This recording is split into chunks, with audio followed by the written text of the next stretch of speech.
ನಮಸ್ಕಾರ. ಅವಿನಾಶ್ IAS ಸ್ವಾಗತ.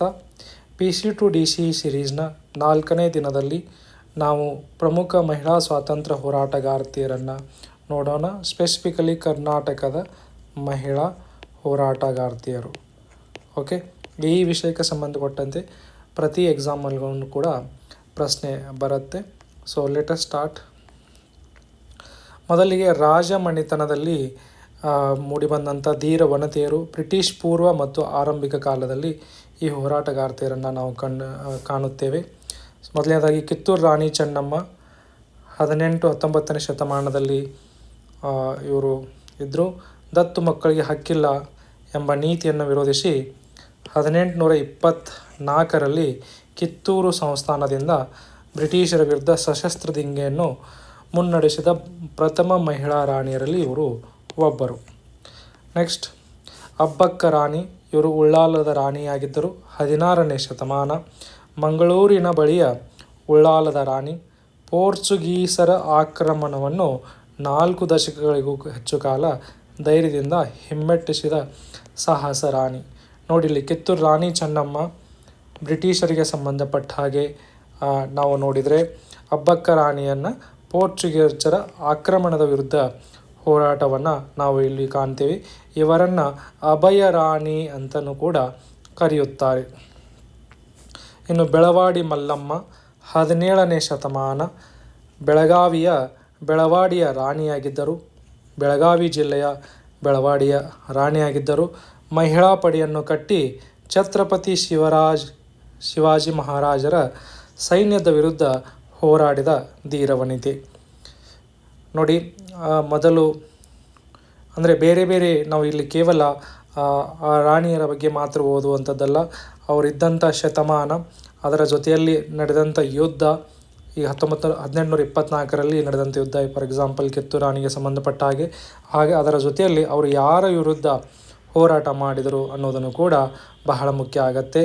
ಅಬ್ಬಕ್ಕ ರಾಣಿ ಪೋರ್ಚುಗೀಸರ ವಿರುದ್ಧ, ಬೆಳವಾಡಿ ಮಲ್ಲಮ್ಮ ಛತ್ರಪತಿ ಶಿವಾಜಿ ಮಹಾರಾಜರ ಸೈನ್ಯದ ವಿರುದ್ಧ. ಇನ್ನು ಕೆಳದಿ ಚೆನ್ನಮ್ಮ 17ನೇ ಶತಮಾನ. ಔರಂಗಜೇಬನ ಸೈನ್ಯದಿಂದ ತಪ್ಪಿಸಿಕೊಂಡು ಬಂದು ಛತ್ರಪತಿ ಶಿವಾಜಿಯ ಮಗನಾದ ರಾಜಾರಾಮನಿಗೆ ಆಶ್ರಯ ನೀಡಿ ಮುಘಲರ ಬೆದರಿಕೆ ಬಗ್ಗದೆ ಕೆಳದಿಯ ರಾಜ್ಯವನ್ನು ರಕ್ಷಿಸಿದ ಕೆಚ್ಚೆಯದ ರಾಣಿ. ನೋಡಿ, ಛತ್ರಪತಿ ಶಿವಾಜಿಯವರ ಮಗನಾದಂಥ ರಾಜಾರಾಮನಿಗೆ ಆಶ್ರಯವನ್ನು ನೀಡ್ತಾರೆ. ಯಾಕಂದರೆ ಔರಂಗಜೇಬ ಅಟ್ಯಾಕ್ ಮಾಡಿದಂಥ ಸಂದರ್ಭದಲ್ಲಿ ಅಲ್ಲಿಂದ ತಪ್ಪಿಸಿಕೊಂಡು ಬಂದು ಅವರು ಯಾರೂ ಕೂಡ ಅವರಿಗೆ ರಕ್ಷಣೆಯನ್ನು ಕೊಡಲಿಕ್ಕೆ ಹಿಂದಿರಿದಂಥ ಸಂದರ್ಭದಲ್ಲಿ ಕೆಳದಿಯ ಚೆನ್ನಮ್ಮನವರು ಅವರಿಗೆ ರಕ್ಷಣೆಯನ್ನು ಕೊಡ್ತಾರೆ. ಇದು ಇಂಪಾರ್ಟೆಂಟ್ ಫ್ಯಾಕ್ಟ್. ಮುಂದೆ ಒನಕೆ ಓಬವ್ವ. ಇವರು ರಾಣಿ ಅಲ್ಲ, ಆದರೆ ಅಲ್ಲಿ ಚಿತ್ರದುರ್ಗ ಕೋಟೆಯಲ್ಲಿ ಇವರು ಸೈನ್ಯದ ಒಬ್ಬ ಸೈನಿಕನ ಹೆಂಡತಿಯಾಗಿದ್ದರು. ಈ ಸಂದರ್ಭದಲ್ಲಿ ನೋಡಿ, ಹೈದರ್ ಅಲಿಯ ಸೈನ್ಯವನ್ನು ಒನಕೆಯಿಂದ ಒಬ್ಬಳೇ ಹೊಡೆದುರುಳಿಸಿ ಕೋಟೆಯನ್ನು ರಕ್ಷಿಸಿದ ಶೌರ್ಯದ ಪ್ರತೀಕವಾಗಿ ಇವರನ್ನು ನಾವು ಕಾಣುತ್ತೇವೆ. ದೆನ್ ಗಾಂಧಿ ಯುಗದಲ್ಲಿ ಬಂದಂಥ ಪ್ರಮುಖ ಸ್ವತಂತ್ರ ಹೋರಾಟಗಾರ್ತಿಯರು. ಉಮಾಬಾಯಿ ಕುಂದಾಪುರ್ ಹಿಂದೂಸ್ತಾನ್ ಸೇವಾದಳದ ಮಹಿಳಾ ವಿಭಾಗದ ಮುಖ್ಯಸ್ಥೆಯಾಗಿದ್ದರು. 1924ರ ಬೆಳಗಾವಿ ಕಾಂಗ್ರೆಸ್ ಅಧಿವೇಶನದಲ್ಲಿ ಯಶಸ್ವಿಯಲ್ಲಿ ಮತ್ತು 1942ರ ಭಾರತ ಬಿಟ್ಟು ತೊಲಗಿ ಚಳವಳಿಯಲ್ಲಿ ಇವರು ಪಾಲ್ಗೊಂಡಿದ್ದರು. ಹಾಗೆ ಅದರ ಜೊತೆಯಲ್ಲಿ ಈ ಭಾರತ ಬಿಟ್ಟು ತೊಲಗಿ ಚಳವಳಿಯಲ್ಲಿ ತಲೆಮರೆಸಿಕೊಂಡಂಥ ಸ್ವತಂತ್ರ ಹೋರಾಟಗಾರರಿಗೆ ಇವರು ಆಶ್ರಯವನ್ನು ನೀಡಿ ಮಹತ್ವದ ಕಾರ್ಯವನ್ನು ಕೂಡ ಮಾಡಿದ್ದಾರೆ. ಕಮಲಾದೇವಿ ಚಟ್ಟೋಪಾಧ್ಯಾಯ ಮಂಗಳೂರಿನವರು. ಇವರು ಪ್ರಖ್ಯಾತ ಸಮಾಜ ಸುಧಾರಿಕೆಯಾಗಿದ್ದರು ಮತ್ತು ಸ್ವಾತಂತ್ರ್ಯ ಹೋರಾಟಗಾರ್ತಿಯರಾಗಿದ್ದರು. ಉಪ್ಪಿನ ಸತ್ಯಾಗ್ರಹದಲ್ಲಿ ಇವರು ಪಾಲ್ಗೊಂಡಿದ್ದರು. ಭಾರತೀಯ ಕರಕುಶಲ ಮತ್ತು ಕಲೆಗಳಿಗೆ ಪುನರುಜ್ಜೀವನಗೊಳಿಸುವಲ್ಲಿ ಪ್ರಮುಖ ಪಾತ್ರವನ್ನು ಇವರ ಬಗ್ಗೆ ನಾವು ಕಾಣ್ತೀವಿ. ಇನ್ನು ಬಳ್ಳಾರಿಯ ಸಿದ್ದಮ್ಮ. ಇವರು ಹಾವೇರಿ ಜಿಲ್ಲೆಯ ಸಿಗ್ಗಾಂವ್ ತಾಲೂಕಿನವರು. ಶಿವಪುರ ಧ್ವಜ ಸತ್ಯಾಗ್ರಹದಲ್ಲಿ ಭಾಗವಹಿಸಿ ಧ್ವಜಾರೋಹಣ ಮಾಡಿ ಮೈಸೂರು ಸಂಸ್ಥಾನದ ಪೊಲೀಸರಿಂದ ಬಂಧಿಸಲ್ಪಟ್ಟ ಮೊದಲ ಮಹಿಳೆ. ಯಶೋಧರಮ್ಮ ದಾಸಪ್ಪ ಶಿವಪುರ ಧ್ವಜ ಸತ್ಯಾಗ್ರಹ ಮತ್ತು ಭಾರತ ಬಿಟ್ಟು ತೊಲಗಿ ಚಳವಳಿಯಲ್ಲಿ ಸಕ್ರಿಯವಾಗಿ ಇವರು ಪಾಲ್ಗೊಂಡಿದ್ದರು. ಸ್ವಾತಂತ್ರ್ಯದ ನಂತರ ಕರ್ನಾಟಕ ಸರ್ಕಾರದಲ್ಲಿ ಸಚಿವೆಯಾಗಿಯೂ ಕೂಡ ಇವರು ಕಾರ್ಯವನ್ನು ನಿರ್ವಹಿಸಿದರು.